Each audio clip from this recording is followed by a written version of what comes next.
And welcome back to Victor Fragrance Show. Today I have an honor to talk with one of the people from the great brand Merchant of Venice, and it's Marco Vidal, right? Thank you, Victor. Very happy to be here with you. I'm really pleased that you're here in Belgrade with us, and we're gonna talk about the brand and get a bit of information, because this is, let's say, a kind of a new brand to our market, and we wanted to introduce it to our people. And first, before we start with the questions, I have to say big thank you from not just me, but the people from Serbia and the Balkans enjoying your fragrances, since we have a big community of fragrance lovers. They are, of course, they know that we're gonna talk, and they said, please say hi to the people of Merchant of Venice. So big thank you. And also from the people of Lily stores, that where these Merchant of Venice bottles are found in our retails. So after that, let's start with a simple question. How was Merchant of Venice created? What was the idea behind the brand? Yeah, the idea behind was the opening of a museum of perfume. The first museum of perfume in Italy we created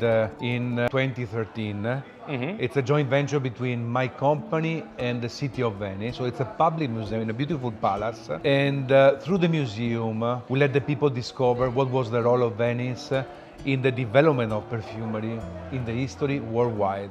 And from the study of the history of Venetian perfumery, then we created the Merchant of Venice, taking always some element of the history, true elements, into the perfume that is, of course, a contemporary perfume, creative, but was also expressing the beauty of Venice. So even the combination between the most beautiful ingredients and fragrances, but also the most beautiful bottle of perfume. Yeah, I would agree, and that's interesting that you mentioned that, because I was about to ask you, how do you, as a brand of Merchant of Venice, how do you balance between the heritage of the brand, because it was of course inspired by the spice trade, and with the modernity and the let's say current trends in perfumery? You know, when we create a perfume based on the history, it depends on the elements we want to use. For example, in the line that you see here, the Murano collection, every perfume is inspired by a different trade route.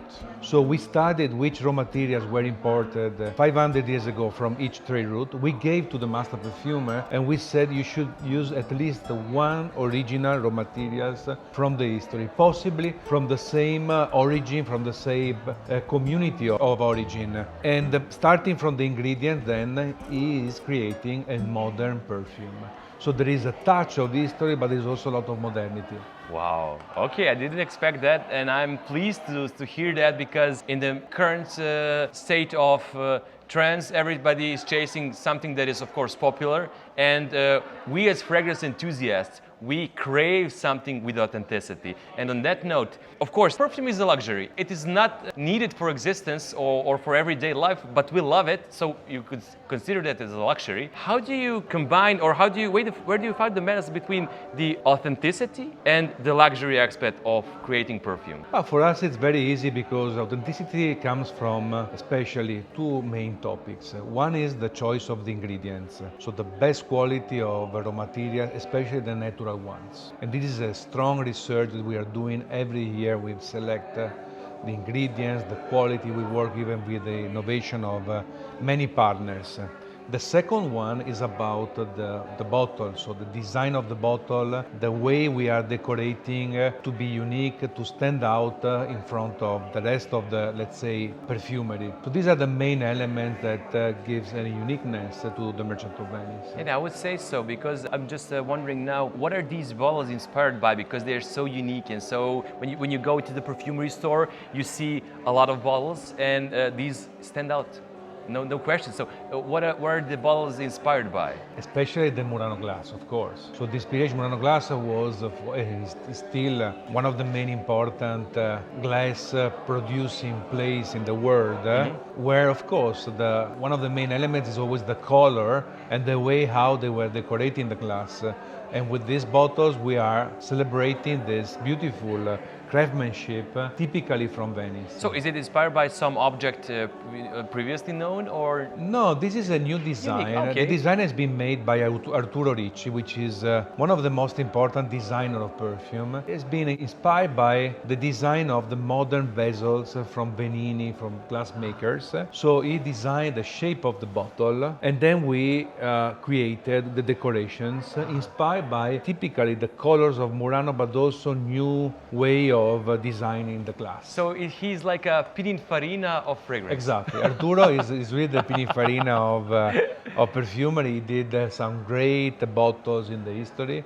Now he's quite old, but he's a genius. Wow, I'm happy that I found that out. And when we were talking about the fragrances, if Merchant of Venice was a fragrance, which notes would you say that it must combine? At least three. So on the Merchant of Venice, the main ones, the uniqueness you find in Rosa Moceniga, which is our signature fragrance. It's our signature rose, a rose that we only own. The second one is for sure the blue tea. The blue tea is an ingredient coming from high mountains between Japan and China. We have been the first and the only one able to extract the oil from the blue tea, which is also the most expensive tea in the world. Wow. And the third one... And please, I must ask you because it's so unique. It's the first time hearing about it. What is the blue tea? The blue tea, it's the blue pea blossom. It's called blue because really the color of the tea that you drink is blue. Have you drank it? Yeah. It's a fantastic, it's a fantastic tea. Okay. And many years ago, one of my clients, she took to me the blue tea and she said, I have a place in Japan where we are cultivating the blue tea. Could you try to extract? And we did it.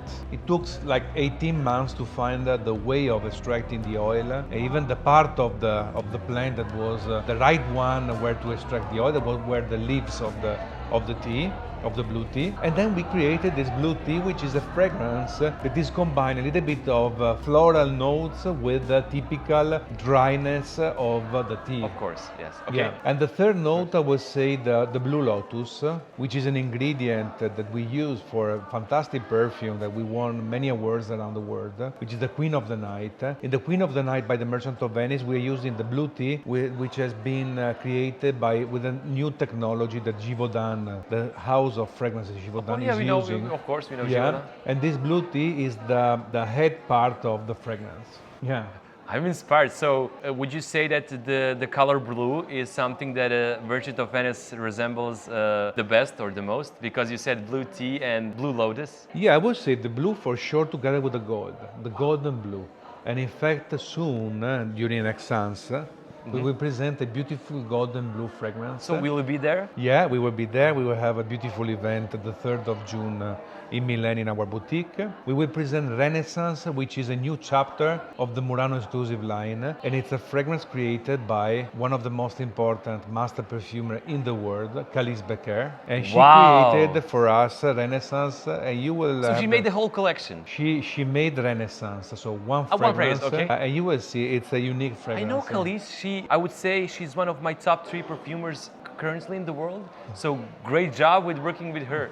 Wow, I'm so happy to try it now. Okay, and the last question for the people that are new to the brand, from Serbia, from the Balkan region, which 3 fragrances would you suggest them to get them on board with the story of Merchant of Venice, just for the start? I've been talking about the blending collection, the one that we have just a single note. Yeah, Accordi. Yeah. Accordi, I forgot the word, sorry. And they're familiar with it, so they know. But this is something that's new on our market in the Lily stores. So which ones would you say that you suggest them to try that are available now? 3 fragrances. So the first one I have with me, this is Maria Callas. Maria Callas is the fragrance dedicated to her. It's a modern Chypre. Okay. Jan Vasnier created. So it's a Chypre playing also with the personality of Maria Callas. So the voice represented by the start, really energetic bergamot and lemon, and the dry down with a little bit of smoky and notes and sandalwood, representing also the mystery of the life of Maria Callas. All right. Second fragrance, we have My Purse. My Purse, it's a beautiful bottle decorated with pearls effect. And it's a powdery perfume with a beautiful musk note. And the third one is Andalusian Soul that we have here. Andalusian Soul is the one inspired by the trade route connecting Venice to Andalusia, south of Spain, where we are still supplying the Cistus labdanum like it was 500 years ago to Venice. And it's a gourmand perfume with the start of rum and the dry down with the cistus and vanilla. Wow. Do we have that fragrance here? Or? Yes. All right. The 3 of then you can find it in Lily stores. Oh, all right, perfect. So are all aside of the first one, are all these unisex, right? Yes, we can say definitely they are unisex. Yeah. All right, perfect. Marco, Okay, I'm so Victor. pleased that we discovered a bit of and shared with your story with our audience. Guys, if you like the story, shut the like button and also leave a comment if you want to know more. I'm gonna, talk some more with the people of the brand and I can ask or answer your questions. So yeah, Marco, once again, thank you for this talk, for the opportunity to talk to you, and we'll talk to you soon, guys. Victor, Marco, ciao. Ciao.